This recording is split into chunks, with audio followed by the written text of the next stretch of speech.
this man is really toiling. To talk about culture and to talk about building a team. What do you want to be a part of? A drab story or an exciting story? Hi, thanks for tuning in. My name is Jayakumar Hariharan. I'm an executive coach, speaker, and author. Stories That Shift is a series of intimate conversations with leaders about what makes them tick. Stories are not what we say. Stories are who we are. I have a special guest on this show, Abhishek Kapoor, CEO of Puravankara. Abhishek, welcome to the show. Thank you, Jay. Thank you for having me here. You're welcome. So just to set the ball rolling, I read somewhere that you've had like a really good quarter, probably one of the best ones in a long time, and which also leads me to ask you about, what's the Puravankara story as of now? It's great that we're beginning with a good quarter.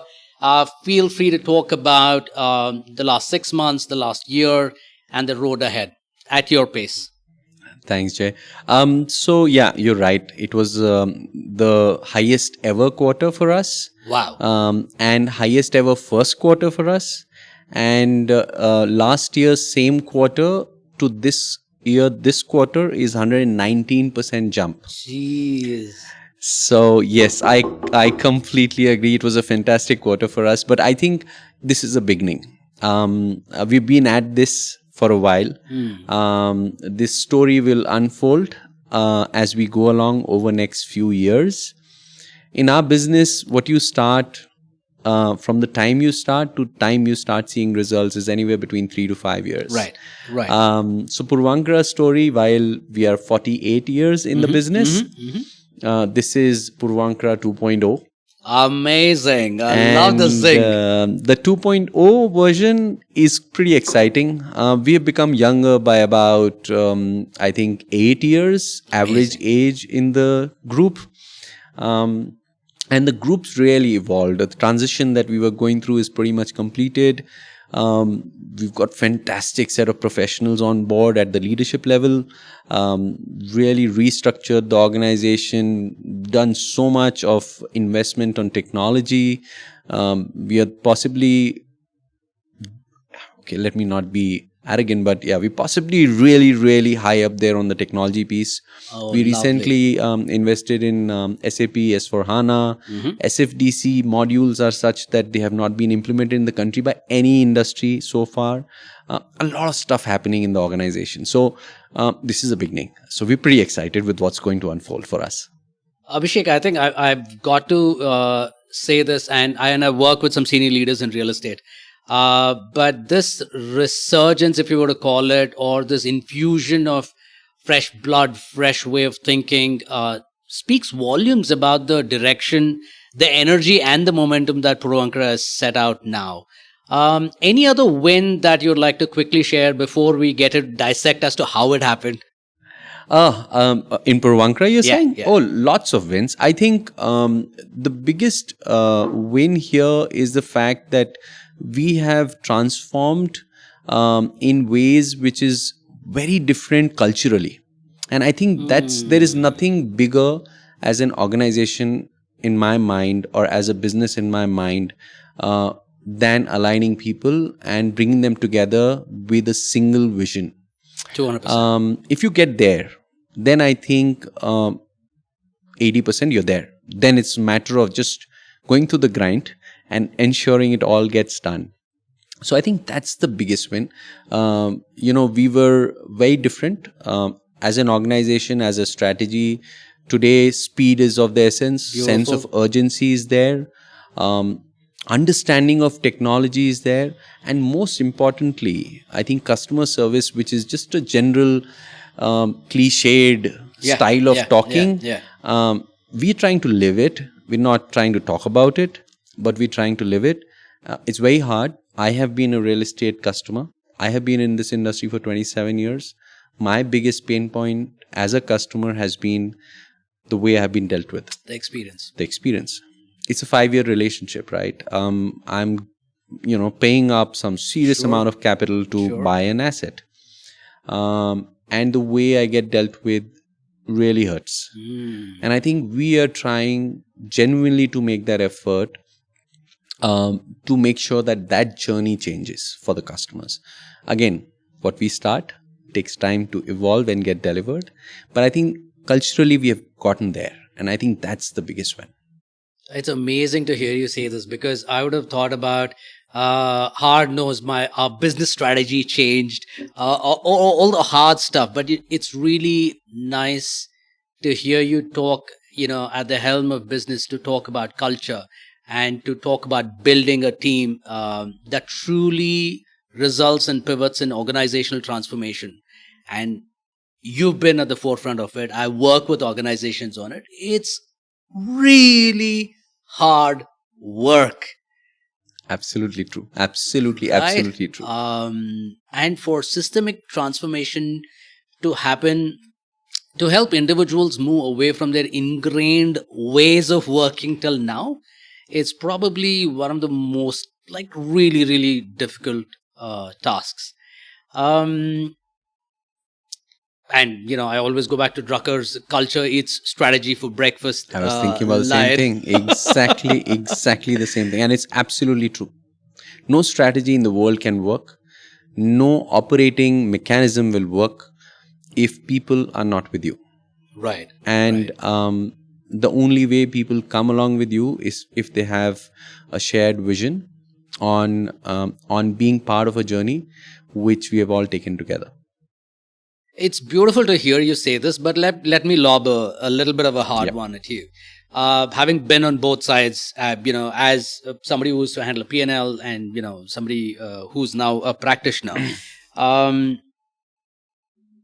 it's easier said than done. Completely agree. Right? Because you're not existing, you're not starting out from a garage, you're not starting out with 4 or 5 visionaries, you're not chuddy buddies, you're not hanging around together. After that, the world is going to become a better place, we're going to make it a better place, this is how we're going to make it. So vision gets built, gets passed on to second layer, passed on to third layer, and eventually you'll have cliques, but overall the theme is in good hands. But when you move in as a professional to another organization, there are a bunch of challenges. True. The easiest one that comes to my mind and the lowest hanging fruit is NIH, not invented here. This is not our way. We have never done this in the past. Why should we do it now? Right? So, how did you go about it? Little by little. Whatever you can share is more than welcome. So this question, fortunately, never done it before, now has at least started to come from outside. Earlier it was coming from inside. So the good news is, I think we're all together in it and we believe it. But let me come to answer that question. So the way I have always gone about doing something like this is communication, lots of communication. It's hard, drudging, repetition. Yeah. A lot of empowerment and being able to take the load on yourself and lead from the front to inspire people to see the man is toiling to get there. This man is really toiling. If you toil hard enough, everybody around you will realize you genuinely need help to get this done. And in the beginning of our conversation, you mentioned there's a human side to all of us. And I think the human side really works. Because when I have a conversation with you and I tell you, I am really struggling, I need your help, you'll always come to help. I have never seen in my whole life. Beautiful. Not one person have I met who has told me, I will not help you. Where's the harm in telling everybody I need help? I can't do this. It's a fact. No organization, no, there is nothing in the world which is a one-man show. If anybody says so, then it's not even in sports, which is a single-player sports, because the trainer, absolutely, the guy who's handling your food, your medical guy, you have a team supporting you, and that's what gets the sports guy right up there, right? So it's the same with an organization. It's an organization. So the point I'm making is, I think it's got to do with how well you're able to connect with your people and you're able to get them to understand and share where you are headed and why you're doing. If once they've bought in the idea and they feel the same passion and energy that you do, I think then it becomes 1 + 1, as they say, is anything between 2 and 11 can get closer to 11. So I think fundamentally, I think communication is a wonderful tool. A, to quell misinformation. B, to set expectations. And C, to inspire people and to communicate and say, listen, not all of it that you will be getting your way is going to be good news, but I think it's news that you have to hear. And to be as close to the real world as possible and not live in, let's all join hands and sing Kumbaya while, the market reality or whatever is completely different. And I think, and I've also observed in my practice, and when my CXOs hesitate to take back bad news, I gently nudge them saying that, look, they want to hear from you. That's primary. And you've got to go there. You've got to show up. You've got to deliver the hard news and show them that, you have a way of getting them out of it. It's not doomsday as of now, but it is what it is, and we will address it. And there have been some interesting conversations around that, but it's beautiful. Yeah. I completely agree. So I think the other principle I've held on to most of my life is honesty. If you're yourself and everything you say, you really mean it, and you live by what you say, I think everything else falls in place. And I've been in a couple of really, really spotty situations where I didn't know. I mean, I didn't have a solution. Sure. Didn't have it. And this has happened twice to me, actually, where I went, and I remember this is Lehman, and it was, I still blame myself for the whole situation that we landed ourselves in. So I was with this firm called Rustamji, and we were all together. All three promoters are a young bunch of guys, great friends, and we are all together, and we all want to do affordable housing. This is in Bombay. 27 years of my life I've been in Bombay. Got it. And we go out there and acquire a 217-acre land parcel in Virar. It's a 500 crore transaction. We do the transaction. We've paid half of the money. This transaction structured where we have a capital provider, an equity capital provider who's backing us the transaction, LOI, term sheet, everything done. We have to complete the transaction, and here comes Lehman. And the world comes to a stop. Everybody backs off from every transaction. And we are sitting in our lap, having paid half the money, and everything has come to a grinding halt. Sure. All sales are at a grinding halt. Cash flows are at a grinding halt. Nobody is doing nothing. Yeah. No bank is willing to do anything. Catatonic. Oh God. And everybody is saying, boss, give us our money back. What? What are we talking about? Really? So, you're in that situation, and all of us really, really concerned. And we didn't know. And the fact that we could stand up together, the promoters were amazing, very supportive, because the intent was good. The objective was positive, right? You may land up in a situation and have made a genuine mistake, right? Really not a mistake, but this is really a black swan event. It's an outlier. Nobody can predict a situation like this, right? And you're in a spot.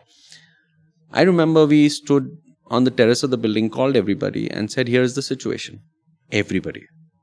Think about it. The promoter, all the three promoters, the CEO, all of us. And we had a very honest conversation.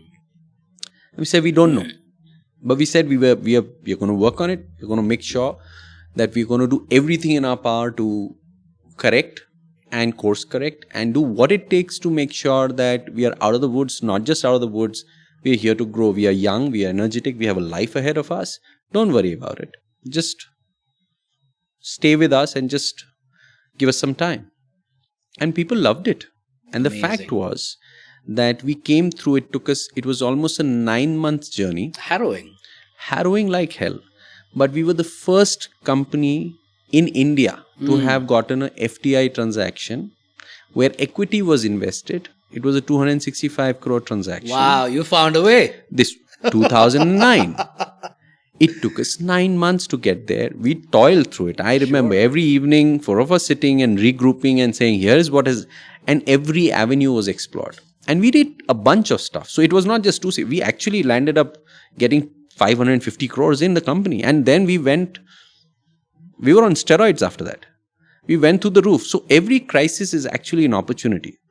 In our head, as long as you believe that you will find a way and you have the conviction to find the way, and you have the people who are with you, along with you, who believe in, and you're honest and you're genuine, and they see you go through, I said that, they see you go through the toil, they will, and you ask for help, everybody in the world and the universe will come to help you, and it'll happen. It's all here. No, it's really a beautiful story, because an ask for help, at least in the generation that we grew up in, was seen as a sign of weakness. But guarded vulnerability, if you can call it that, or vulnerability, per se, I think it's a beautiful way to connect us all, saying that we're in it together, and I know no better, but I'm willing to work harder. Absolutely. And when they see you actually work harder, then that's where the magic happens. As against, there is lip service and then you go your way, and, then that doesn't really count for much.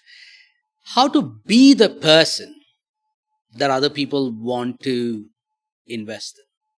Number one, you're talking about the same magic, if you can call it that. You brought it here, which is hypercommunication, which is about vulnerability and asking for help. But generally, I think that's almost a construct of who you are as a person as well. What are some of those aspects that leaders can develop to ensure that other people gravitate towards them and invest in them? It could be growth, it could be money, it could be whatever. Look, I think first, I said this in the past, I keep saying this because I think there is nothing better in the world than honest originality. Expose yourself, let people know who you are. People don't like fake stuff. Yeah. And they shouldn't. I don't like it. Sure. And I expect the same from the others. So there is no facade, and there is no way to camouflage a leadership. Leadership will happen naturally. What is it really? Yeah. Actually, that's interesting. What is it? Yeah. It is basically your ability to have a sphere of influence. I'm not the best at everything. I'm not. It's a fact. For that, we have specialists. What do I do as a leader? Is I enable them, empower them, make sure that they have every tool, every support, space, opportunity to do what they can do better than what I can do, and that's why I'm working with them. As long as I recognize it and respect them for it, and they will respect me back for the same thing. So 3 principles I learned in my life as I grew in my career, right? 3 things that every time I looked at an opportunity and I thought, does it make sense for me to do this? And you kind of use those 3 principles to kind of help you make better decisions. Not just me. And every time I talk to people, whoever I hire, I have the same conversation. Oh, amazing. Because I think it's made so much of a logical sense to me. Sure. The first thing is, are you happy with the person you're working with? If you're happy with the person you're working with, so we all go to get up on Monday mornings. Are we excited about going to work, or are we sad about it, right? Excellent. Do you have a spring in your step when you go to work? Yes. Or you're like, oh God, this is Monday. And Sunday evening, you're so stressed out that, oh God, this is Monday morning. Yeah. My weekend's over, right? Where does that switch happen?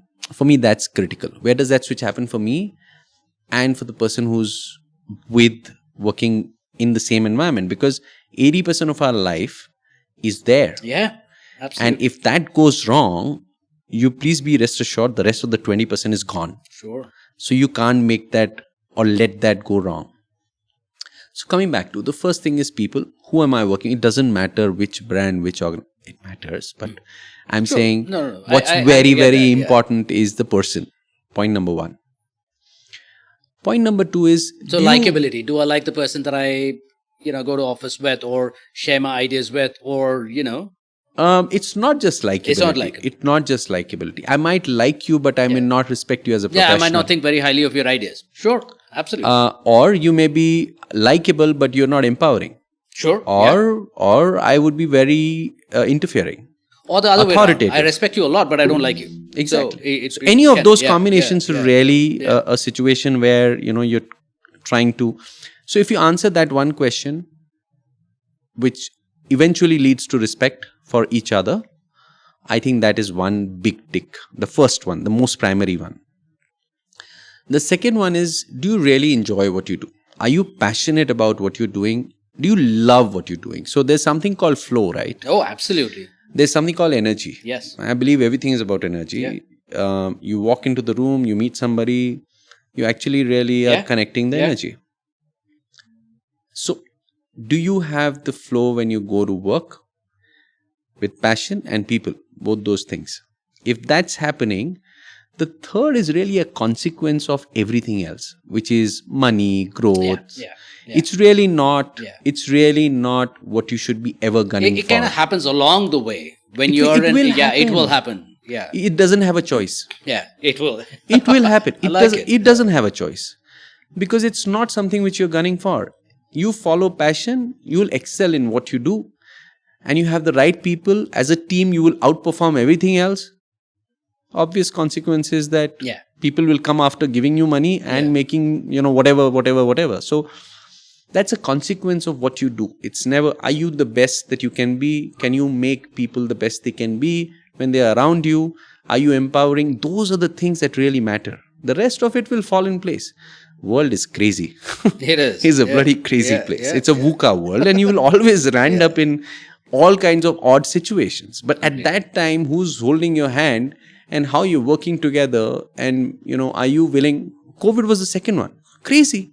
Completely. I remember this is 28th of March. We shut down in Bangalore, if I'm not wrong, on the date.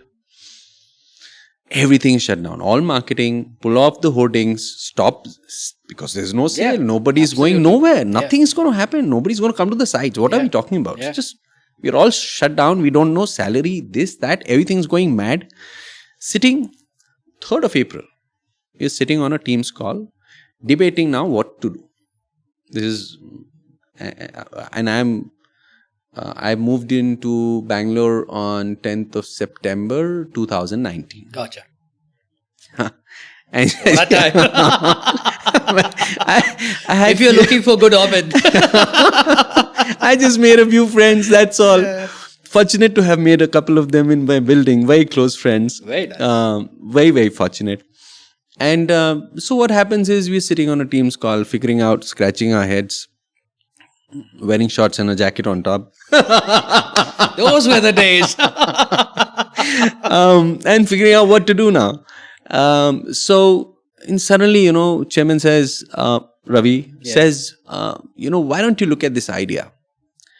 And the idea was that, look, we had an online platform and we were skeptical and scared about launching it.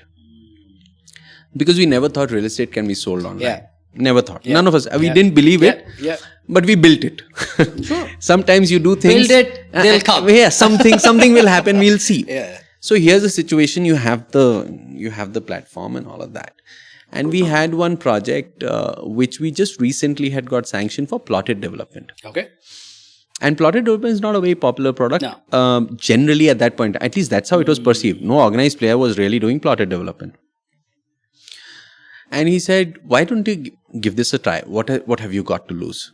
Anyways, we are sitting at home. Anyways, everything is, you have the platform. This is the time, if at all, if you want to experiment. Abhi karna kya hai? Let us give it a try. So, we are all really wondering, seriously?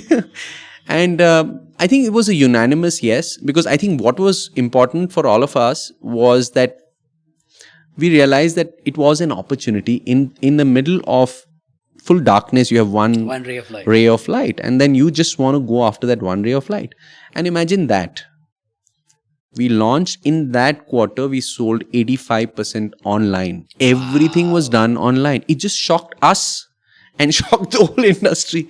That's how our business Purva land was, brought to life. And we realized it was an opportunity, which somehow, so crisis, opportunity. And it all depends on how you perceive it, how you look at it, and, what you do about it. It's in here.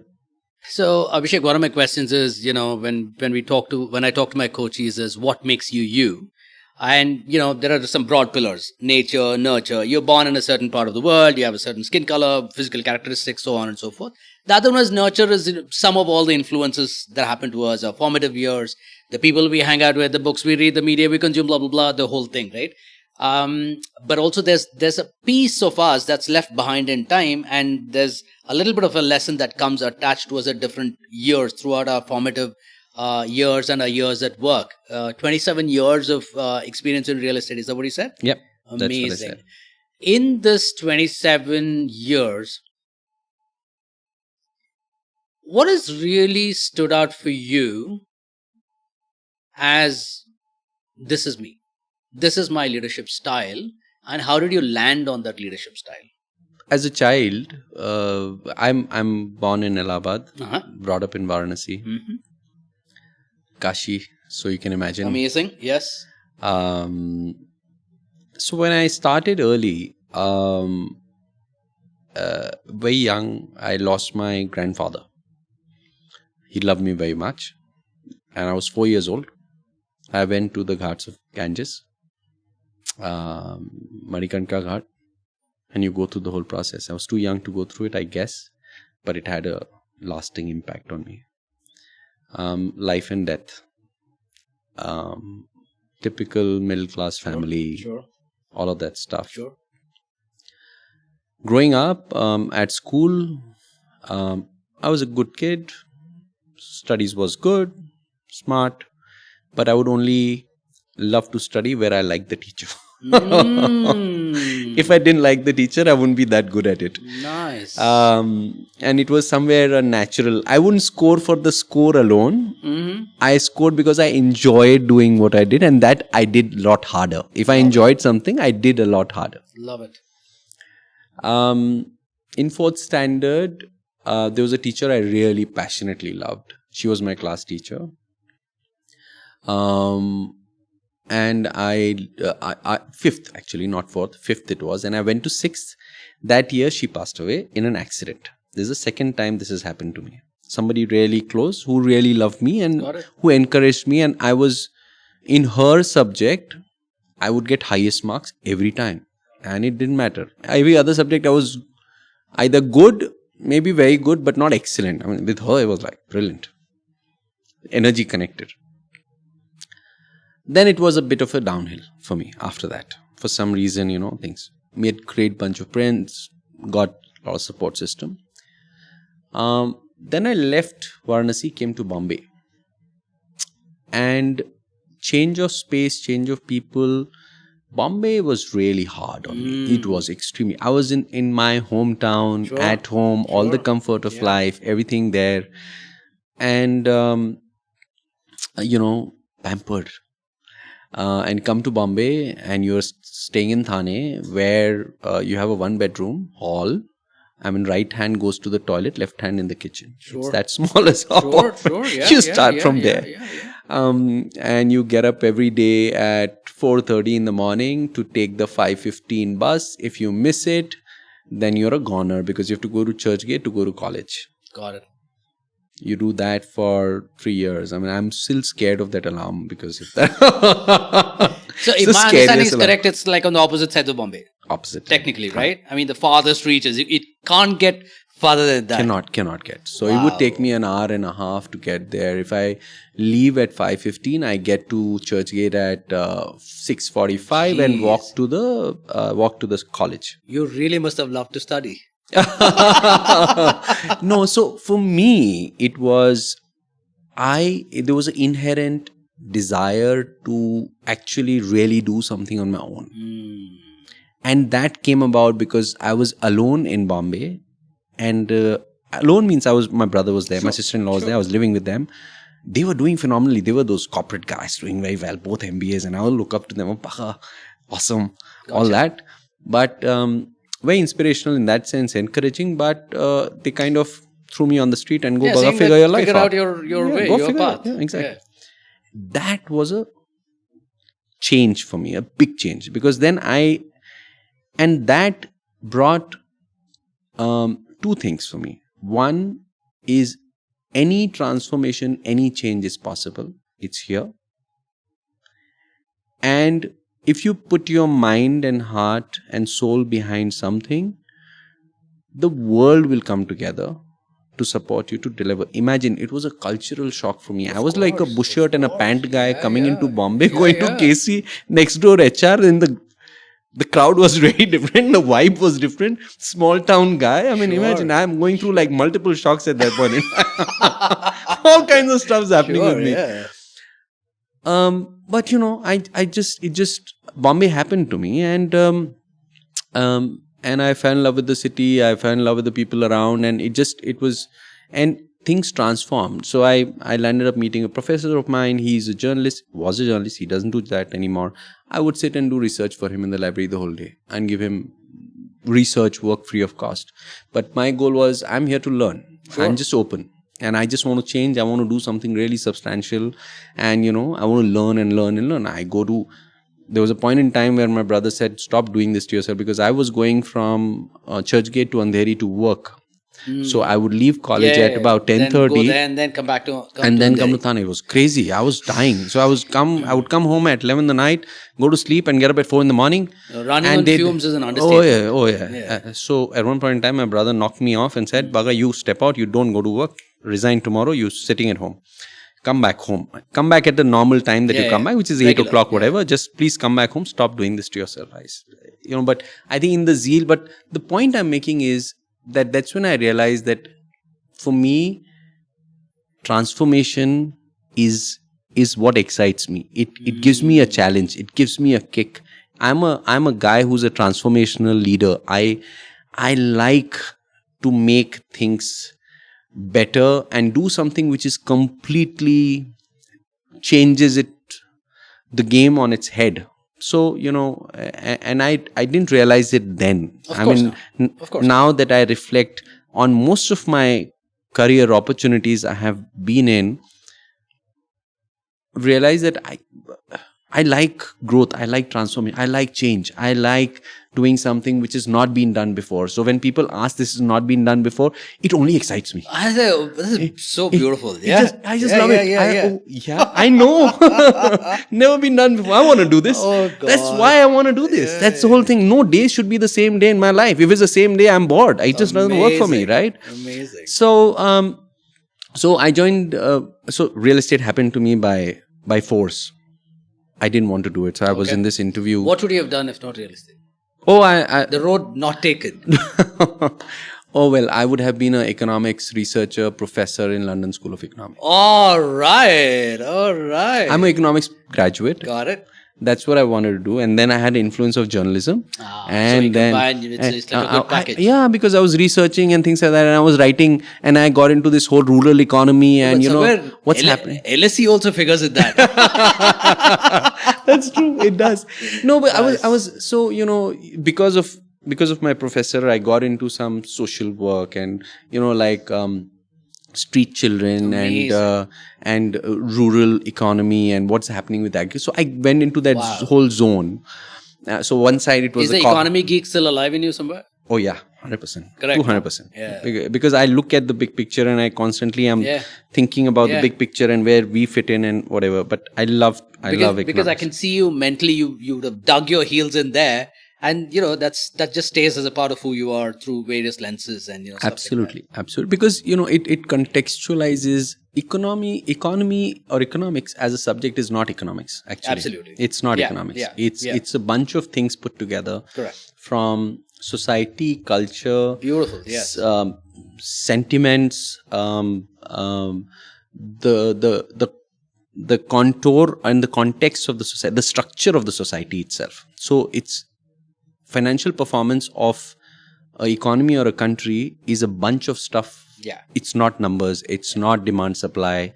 It's not just demographics. It's just the whole bunch of stuff, which is why I used to like it, because I felt there was so much more to it than... I think you also thrived in the sense making of understanding, like, what's the pattern underneath all? How can I connect this with this? And I think robust, fertilizer for learner material. Yeah, I mean, Correct. having that learner's mindset. Correct. But I also want to double dip into the drive that, because you are heading a multi-generational workforce. I deal with a lot of young people, Anoksha. So, what happens is, it's an oversimplification to say that, leaders of our generation, we had hunger, we did this and whatever. And then we spoke to our fathers. They say, you had a bus, I had a cycle, and so on. In an age of abundance, which is where we are in, typically India, it's a beautiful story right now. There is abundance, and for a Gen Zer getting into your workforce, I'm just segueing into something else. I'm sorry, we'll just circle back to that. How does one build hunger? Where does the drive come from? So, actually, I believe hunger comes naturally to all of us. Okay. It's your ability to identify it. Okay, so this is one of the conversations I'm having with both my kids. I have a son who's 16, daughter who's 23. And my son is really, he's questioning everything. He's toying with everything right now. Sure. He's at a stage, he's saying, why do I need to study this subject? You're wasting my time doing this, Do I really need to study, or can I drop out of school? I just need to make sure I make money. And therefore, why do I need to go through this grind? I would rather be a YouTuber. Or saying that, do I really need to do this? Gotcha. How does this activity add value to my life? It's a great way of thinking. It's a great way of thinking, because I'm still figuring out what does not add value to my life.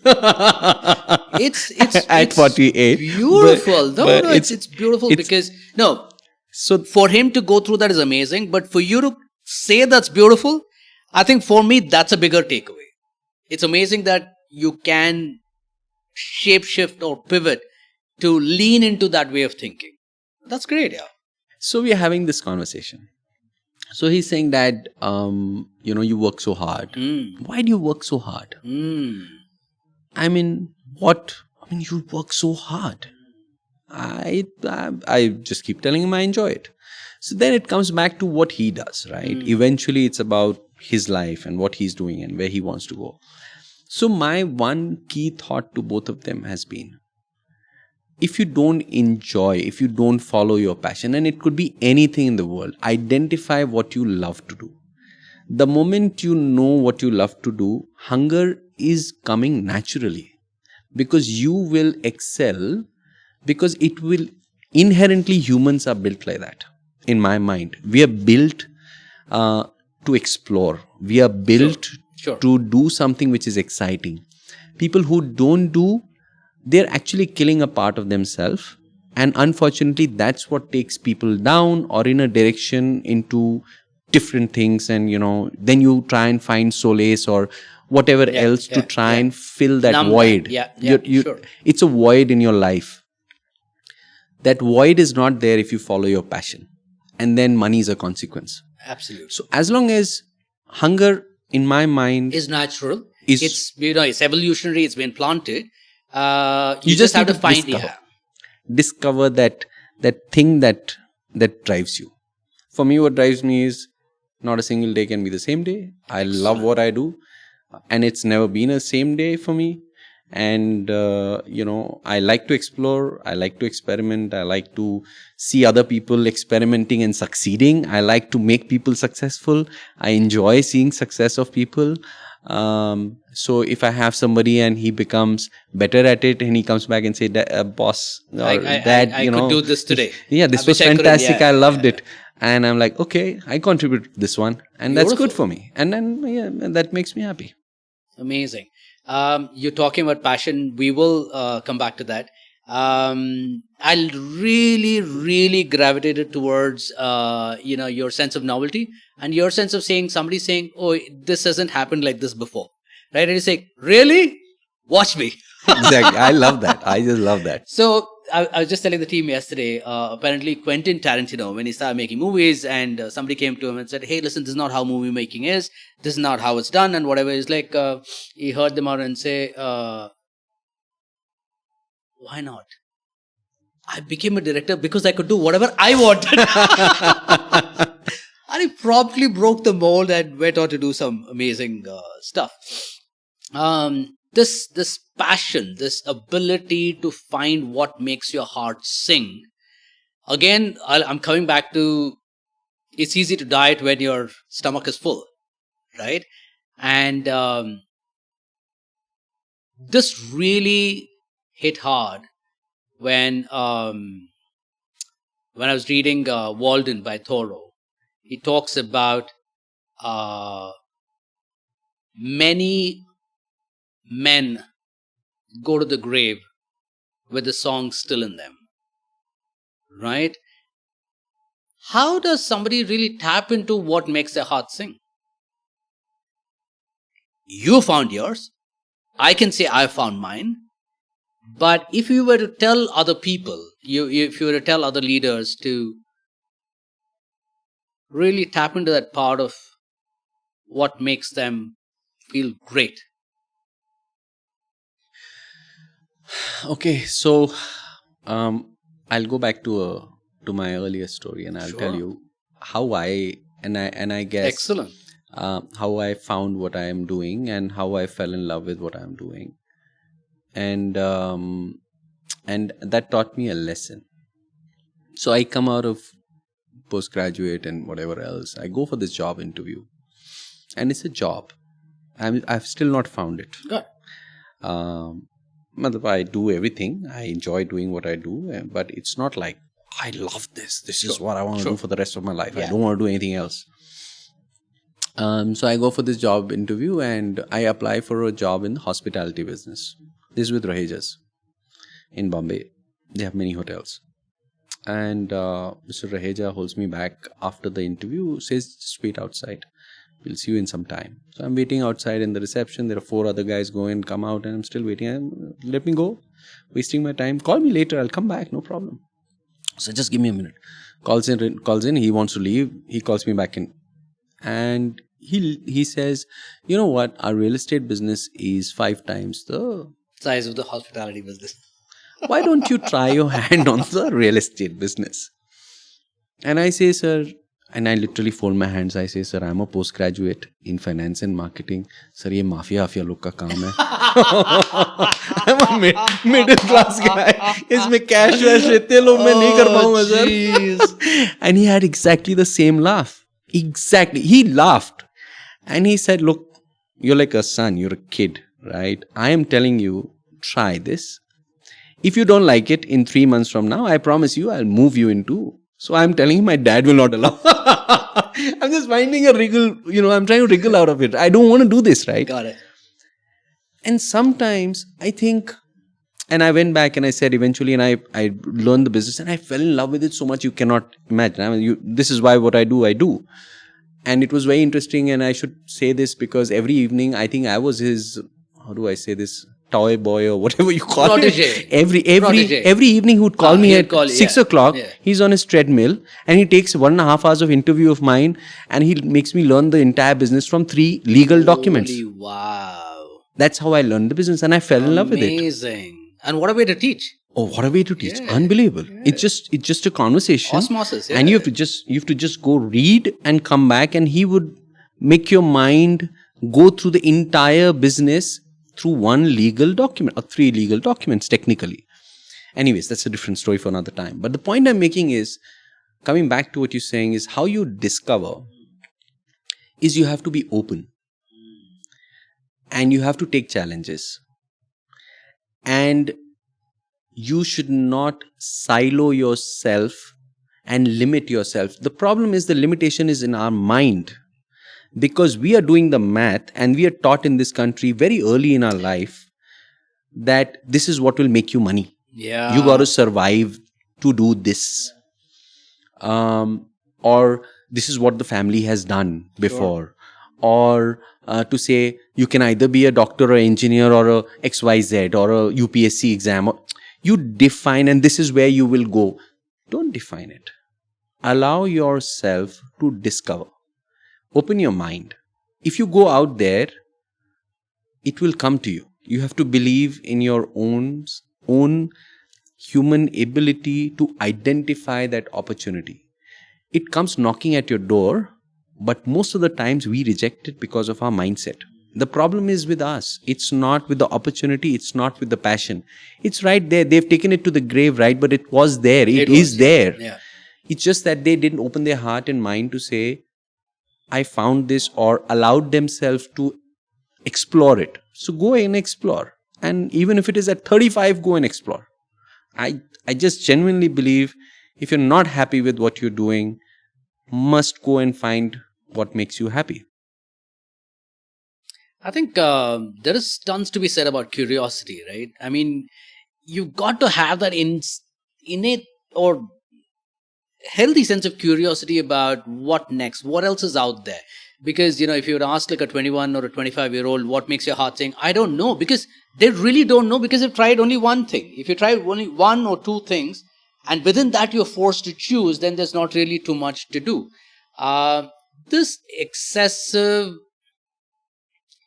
tipping towards money as a consequence of your earlier career choice is what we see playing out in the US right now with student loans and stuff like that, right? I've taken a student loan, I got to pay it off.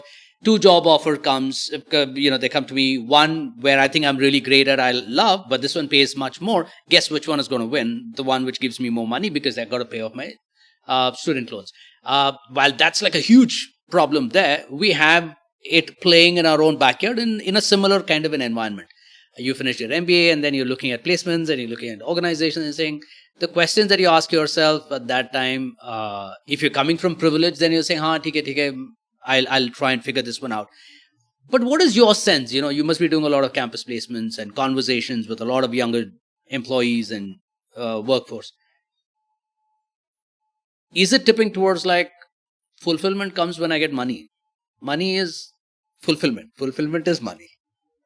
I think, and I go on a limb and say this, a very large number of people are thinking like this, unfortunately. Jeez. Large number of these young boys and girls are thinking like this, unfortunately for them. But the awareness is coming. I think COVID was a great way for people to get a bit of awareness and understanding, boss, life is limited, enjoy what you do. So there is a bit of a shift, and I see that across the board, and we saw it in the Great Resignation as well. Because I think it was more to do with this is how I want to live my life, and reprioritizing yourself. So I would say there is a shift, but if you put both those options on the table, I think people still make those choices, unfortunately. But I think this also comes from a very early age for us. I mean, the formative age, how you've been brought up, what your family tells you. How important do they make financial security in your mind versus passion decides what choices you make eventually. Beautiful. So if you are able to, and it's not easy to step away from it and follow your heart and follow your soul and your calling, you will find it. That's what I keep telling people. Just try finding, what you love to do. And I think that's all that really matters. Eventually, everything else will fall in love. But, at least with my kids, I can try and get that done. Hopefully. Yeah, because there is influence. Is better. Yeah. But you know what? The interesting thing is, the hard question is, I love mountaineering, but there's no money to be made from mountaineering. I want to be a deep sea diving instructor. I mean, I am a deep sea diver myself. But if suppose somebody were to say, if that's the only thing, I would have definitely gone for that. But I disagree. So Ronnie and Bharti are doing what? That's a famous show. They're YouTubing. Yeah. They're YouTubing their travel. That's all. They just go on hikes. What else do they do? I think they love it. Yeah. And what do? They just just film it, motivate you to go do it, and they get fantastic response. But they're following their passion. I think it's a question of, unfortunately, in the new world, in the new age, back then, earlier on, I think there were a lot of limitations. Yeah. Today, I think transformation is for real. And that ability to make your dreams come true is only gotten better. Oh, 100%. 100%. So if it has, then why not now? Yeah, got it. Earlier, okay, I'll still accept, we lived and we found passion in what we did. Imagine, for 2 minutes, I'm willing to accept. That's the other side of the coin, isn't it? There is, I don't know how to put this, but it is a conundrum for me that there is a certain amount of nobility to fall in love with the relationship that you are in. Right? There is a space that I work with, it's executive presence and storytelling with CXOs. And I find the physicality of leadership a very, very important aspect. And a good amount of physicality stems from great physical and mental health practices. While it's a very common thing to say, yeah, it's important for everybody needs it. I'm curious to know, do you have some rituals that you do which ensures that you're physically replenished and you're mentally in a good place? Actually, it's very, very important. I completely agree. To be honest, do I do justice to it? The answer is no. It does get to me in the sense that I travel a lot. That makes it a bit tricky. It is. But what I really enjoy, I definitely try and control is what I eat. Awesome. Because I think 70% of the problem lies there. Absolutely. In the balance piece, 2 things that I try and do, at least when I am at home, I practice meditation. Amazing. That really helps calm me down, balance, recenter, step away. Second one, I actually really enjoy nature. So Beautiful. I like walks. Nice. I have a dog. Very cute. So Sunday, you will always find me at Cubbon Park. Beautiful. I won't leave that opportunity for anything in the world. But yeah, I try and train as much as I can. Been a little out of it for last couple of months, but want to go back to it. But I do try. If I can't, then walk as much as I can whenever I get an opportunity. Eat healthy, most importantly, because I travel almost every week, 3 days a week. Jeez. And different parts, 9 cities. Yeah, I don't want to trade places at all. I think if there's one thing that I don't, actually there are a lot of things that I don't miss about what I used to do earlier, but if there's one thing that I absolutely don't miss is business travel. It is something that you need to, it is like going through a traffic jam. It happens on your way to achieving something. And yes, you're absolutely right. Travel is a fairly big hindrance in maintaining a healthy physical fitness routine. It takes, I think, enormous amount of stuff to, land up there, go to the gym, get your trainer online, and, it's just crazy. No, it's not just that. What happens is, and, I see this in myself and I somewhere try and check it. But, what happens is once you're out of town and out of home, you're actually working a lot more. Yeah. Because you're thinking you're at work. You're thinking you're at work. In your mind, you're not stepping away and saying, now is switch off and no more, nothing, and I'm just going to take a break. I have the time. Why not get this done, get that done, get this done? Mine is... So that's... I try. May not be 100% successful, but I try. I see this a lot with Indian CXOs. The thing is, work kind of finds its way into all crevices of their life, if you can call it that. Unlike many American CXOs that I work with, fairly clinical. They show up, they do their work, and they're out there having a life outside work. It could be taking their motorboat out. It could be dive. It could be so many things. And I heard Richard Branson say once, you want to get more productive, right? Which is the job of every leader, whether you're a startup or CX or whatever. You want to be more productive. Work out more. Somebody said, oxymoronic, whatever. Like, no, you don't believe it. It's true. I'll tell you why. So, while I try and definitely do the weekends break, try and take it very seriously, step away, because that's the only time you get. Take short breaks if it's possible. Because what happens really is when you and I take 2 10-day breaks in a year as a discipline, which is end of the year, Christmas and summers, somewhere around June. The reason I do it is because when I'm away, it creates a lot of brain space. Absolutely. So I'm not working, but some of the best ideas come when I'm not working. And I try and not call anybody when I get excited. It's just like saving it up. Then I write it down in my phone and I just leave it there. And, when I get back, I try and go after it. But when you're not working, you're actually really working. Because that's the work which is work at your pace. And that's enjoyable, isn't it? That's more enjoyable than... It's lovely. It's lovely. But the part that is great is that you're not in the middle of a very hectic routine. And therefore, because you've got the mind space to think about things. Not that you're thinking about it at all. I know. You're actually swimming on the beach, playing in the waves, and then coming back for a nice chill beer and eating whatever you're eating and just lying down on the sunbed or whatever. But it just comes. It's very interesting.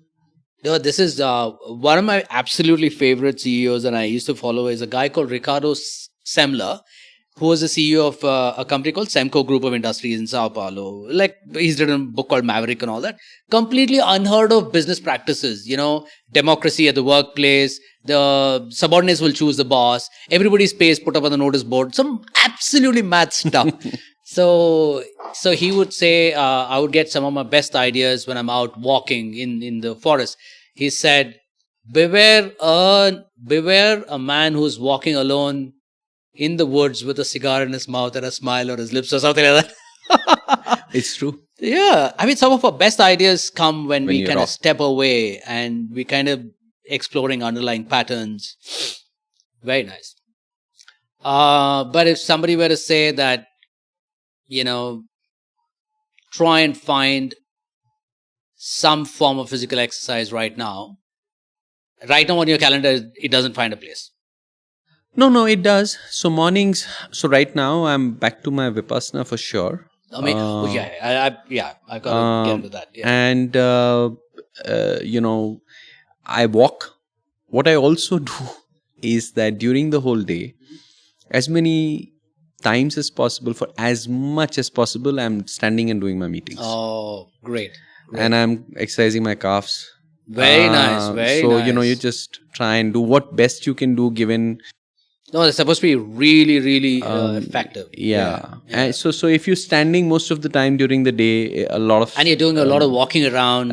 So I don't sit on my table. I try and... Great stuff. Walk and do my meetings and do whatever I can do standing and things like that. So you try and see where you can find balance, because time is a little bit of a limitation. It is reality, right? Because, when I speak to my coaches, they're like, I want to do this, I want to do that, I want to do that.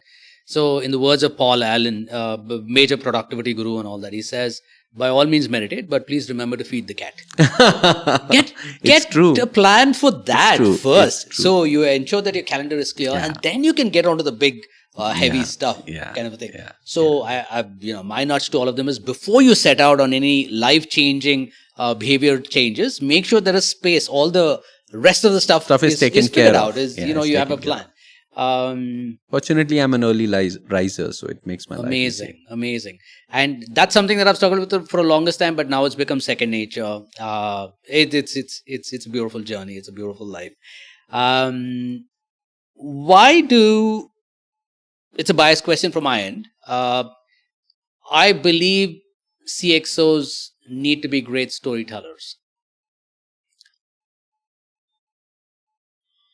Is there a space for that? Or do they need to be? Or is this just a nice thing to have? Okay, so what are your earliest, best childhood memories?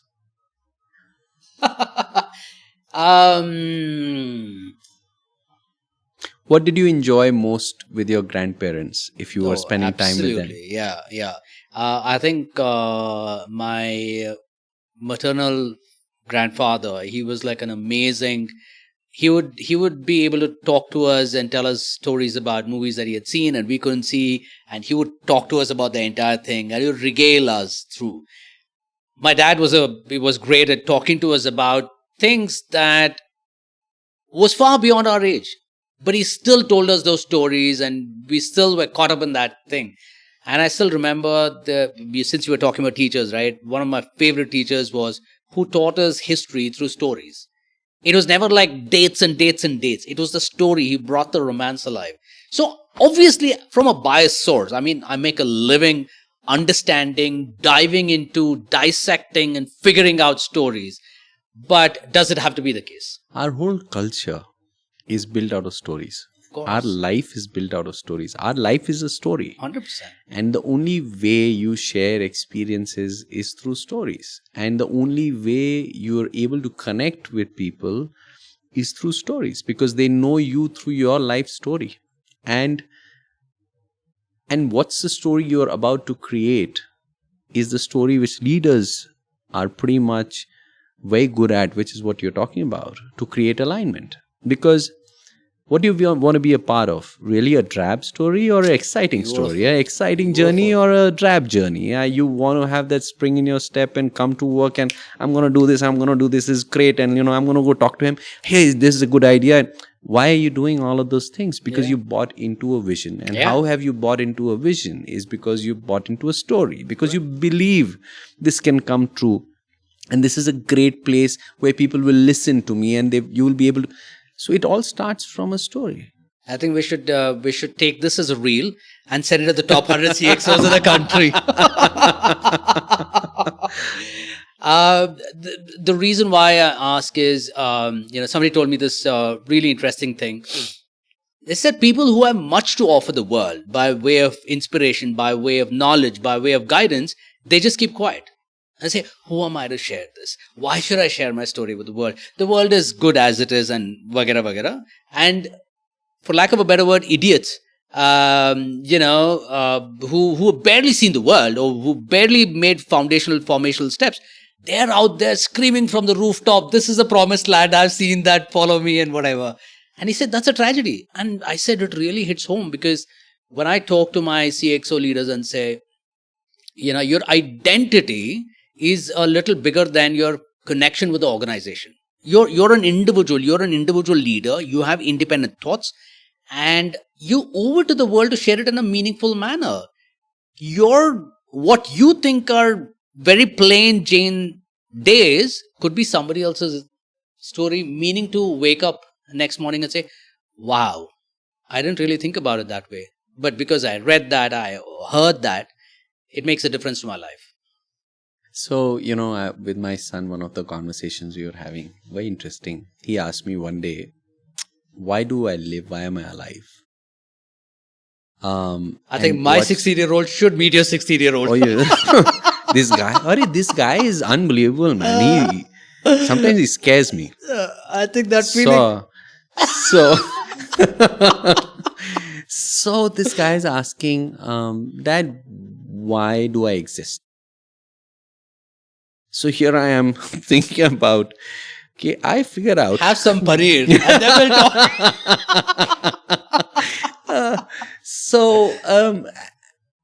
It's great because he's able to share it. Yeah, that was very encouraging.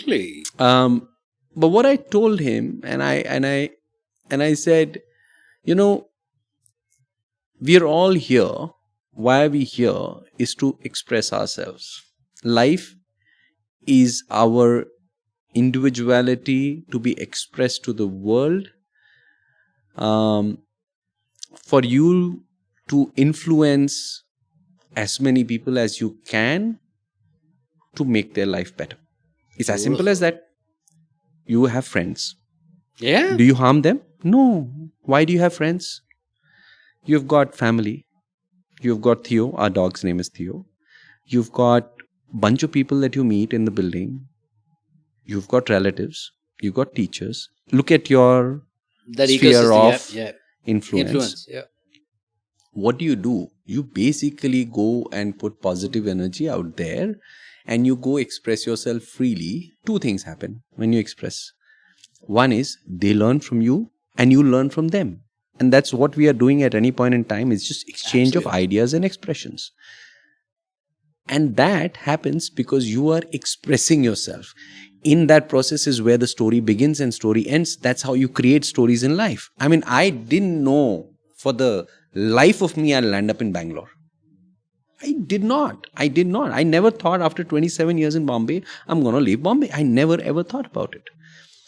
I mean, so, or many things that I have done in my life, I'd never thought that I would do. But, it just happened over a cup of coffee, over a drink, over a conversation.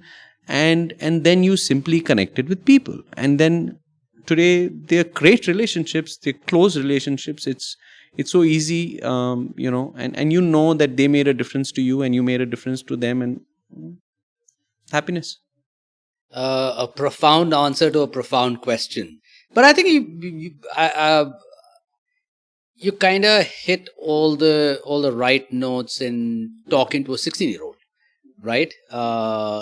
Because hopefully, I don't know. No, because it was deep. It was definitely deep, and you brought it down to home by talking about home. Bringing it down to your siblings or your friends and whatever. I think that's great, because as a father to father, conversations with my 16-year-old is also like fairly nihilism and collectivism, and it gets quite trippy sometimes. But one of my questions, right, and this is close to my heart in the sense that there are things that we learn from everybody, right? And I learn a lot from my kids, and some off chance remark. But then it really hits home saying that, this is as relevant to me as it is to you. For a very simple thing, my 16-year-old was saying, I'm going to have a good day tomorrow. I'm like, oh, what's going to happen? I'm going to make it. I'm like, what did he just say? I'm going to make it a good day. That's how it's going to be a good day. I said, that's a great amount of intentionality that you bring to the process. If you were to bring that kind of intentionality to conversations, to behavior and stuff like that, it just made me think a bit. What do you learn from younger people around you in your organization? Have you ever felt like, oh, wow, I didn't think of it that way. My worldview has been shifted a little. So, if you were to, so I think the younger generation has got lots to offer. They are constantly learning, and they are applying themselves in ways which, we need. And I'll tell you why I say this. And this is what I keep, I try and take away from most of these conversations. There are people in leadership positions who don't enjoy a younger kid questioning them. Yeah. And that's very unfortunate. Yeah. Or saying or contributing on a long table. In my office, I have bunch of younger kids who contribute to the conversation on the long table. And they feel the freedom to say what they want to say and express themselves, because I think they genuinely add value and they ask the right questions. Because they're just simply going with the logic and not authority. They're simply, and that happens many times, that a logical question may have missed the best minds. Sure. A simple question in a meeting could have missed. And I'm making it a little more generic because I'm trying to do it as a practice than a one-time event. Got it. And I see this, and I try and tell all the leaders that, boss, we have a lot to hear from these kids. They are our future. They're the ones who are learning. I don't understand AI and digital the way they do. I genuinely don't. But they come up with an idea to apply something in a process which normally you are chasing as a human. And that then doesn't, because that leaves discretion. The fellow is actually converted into a process. Correct. In the system. Now there is no escape for humans. Either it is happening or it is not happening. Yeah. And there's you no get gray. to know. It's either black or white. Yeah. You get to know because that information is the key.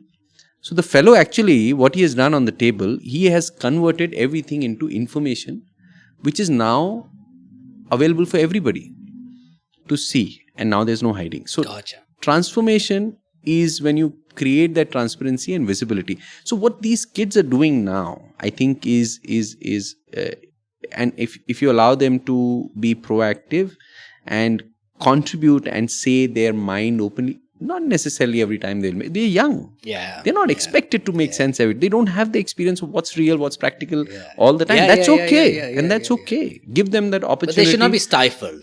They should not be... Fear of authority. Fear Why? Of authority, It should not be a fear of authority. If he comes and questions you or says, here is something we should do, the intent is not malified. The intent is to make a change, to make a difference for the positive. And that's what I like about, the young kids, because they come with so much energy.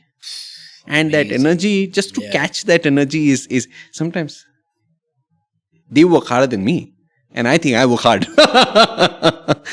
So I think that's a great learning from them. No, I think somewhere along the line, putting in the hard yards, right? The work ethic, if you can call it that. Somehow it's got like a hard knock, in the recent past. Oh, it's all about hacking my way. It's about hustling. It's not about putting in... Somewhere there is the nobility is worn off. But then if I give them sports analogies with Kobe Bryant or Michael Jordan, putting in the work, the most talented player on the team puts in more work than the rest of the team. That works. I'm like, if that can work there, why can't it work here? I agree. So, I don't know where I was reading this or I was watching it. This is about Mike Tyson. So, he was asked a question to which he responded saying, fear is my biggest strength. Because what it does, and his biggest fear was that if he loses a fight, people will laugh at him. That was his inherent fear. He channeled that fear into strength. And he said when he was fearful till he walked up to the ring, or before he started walking to the ring, into the arena.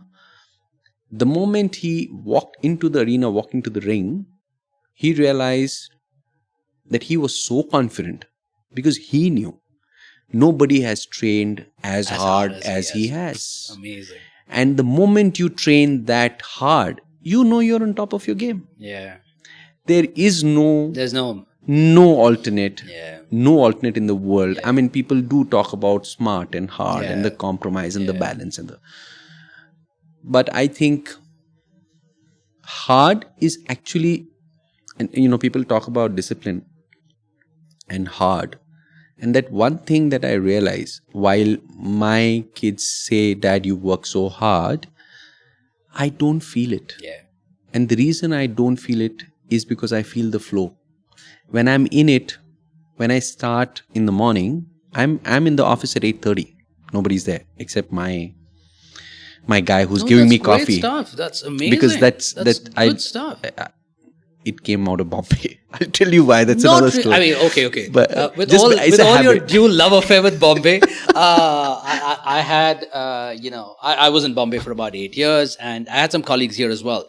But there were some of us who believed that showing up early was such an advantage. Your mind is so much better, and just nobody around. You're able to get up for the day. You're able to put on your armor and get ready for the day. True.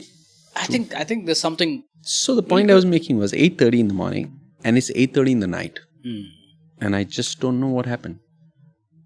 I just love the day. That's not hard work. Gotcha. Hard work and discipline is when I'm forcing myself to work. If there is no force, I don't need discipline. Yeah. And there's no hard work. Yeah. So the point of hard work is actually specifically when you don't want to do something and you're working hard on it. Gotcha. But if you are wanting to do something and you have the passion of it, it's just the flow. You get in and you're in the flow and it doesn't matter. And the evening, then you come home and you're happy and satisfied that you had a great day at work. Just the switching off piece is important. And that's what I sometimes struggle with. I can't switch off. I have to switch off. I have to find a way to switch off. But I think your meditation is helping you. Big time. Big time. I want to do it 15 minutes in the evening if I can. I think I should. Okay. As of now, it's in the morning. It's only in the morning. So I get up in the morning because that's the time when it's so peaceful and I can hear the birds and it's just really nice. It is. My only problem is that's my workout time and I keep talking. My fitness trainer is like, you're meditating before the workout is weird. After the workout, you're full of adrenaline. So it's like it's a bit of a thing. Yeah, I know you got to trade. So and that is always a conflict, mental, physical. Yeah. But I think mental 100%. kind of takes over the physical. I've realized it over time. So you find other ways to figure out the physical piece. No, I think flow as a concept, it's so nice that you spoke about it. I wish more CXOs were curious about hacking it. Coined by this amazing gentleman called Mihai Csikszentmihalyi. So somebody else also did something called as edge work. They studied flow in adventurers. So who are rock climbers and surfers and all that. They're not thinking about where's my next month EMI happening. Or they're in the moment at that time. And they said, if there is a way we can hack that into our daily routine, or, it's really impossible for somebody to be in flow all the time. But if you can increase the amount of time that you can go in and go out, it's beautiful. And on that note about flow, I think we'll get the conversation to a close. But Abhishek, I'm sure I'll circle back to you for round 2 very, very soon. And I really appreciate that you've taken time out. I know how busy you were and you are. In fact, you had to duck out for a conversation before this. I really appreciate this. And Thank you. I don't take it lightly. Thank you. But I must tell you, I think I enjoyed this conversation really a lot. You can see it. I'm an extremely expressive guy. Very easy to read. One of my follies is I can't hide.